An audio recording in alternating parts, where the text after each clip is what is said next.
நீங்கள் ஒரு பெண்ணாக இருக்கீங்களா? உங்களுக்கான அடையாளம் என்ன அப்படிங்கிறது தெரியாமலே வாழ்ந்துட்டு இருக்கீங்களா? இந்த கதையை மட்டும் கேளுங்க. ஒரு நாள் ஒருத்தர் வெளியில் போகிற வழியில் ஒரு கழுகு முட்டையை பார்க்குறாரு. அந்த கழுகு முட்டையை எடுத்துகிட்டு வந்து தன்னோட கோழி கூட்டில் கோழிகளோட அடகாக்க வச்சிடுறாரு. கோழியும் அது தன்னோட முட்டை தான் நினச்சி அடகாக்குது. ஆனால் கோழி முட்டை வந்து அடகாத்து முடிக்கிறப்போ அதுலேருந்து கழுகு வெளியில் வருது. அந்த கழுகுக்கு தான் ஒரு கழுகுங்கிறது தெரியாமலே வந்து அந்த கோழி கூட்டத்துக்குள்ளே வாழ்ந்துட்டு இருக்குது. ஒரு நாள் வந்து கோழிகள் எல்லாமே இரை எடுத்துகிட்டு இருக்கும்போது அந்த கழுகு மட்டும் வானத்தை பார்த்து வானத்தில் மற்ற கழுகுகள் வந்து வட்டமிடுறதை பார்த்ததோ தானும் ஒரு கழுகாக பிறந்திருக்க கூடாதா, எதுக்கு இந்த கூட்டத்தில் வந்து பிறந்தோம் அப்படின்னு சொல்லிட்டு கவலைப்பட்டுக்குது. ஆனால் அதுக்கு தெரியாது இல்லையா தானும் ஒரு கழுகு தான் அப்படிங்கிறது. அது தெரியாமலே அதோட வாழ்க்கையும் வந்து இந்த கோழி கூட்டத்துக்குள்ளே வாழ்ந்து முடிச்சிருது. நம்மளில் சில பேர் அப்படி தான், நம்மளோட அடையாளம் என்ன அப்படிங்கிறது தெரியாமலே நம்ம வாழ்ந்துடுறோம்.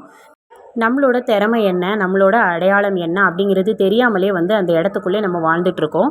நம்மளோட திறமை என்ன அப்படிங்கிறது தெரிஞ்சு வெளியில் வந்தால் மட்டும்தான் முன்னேற முடியும்.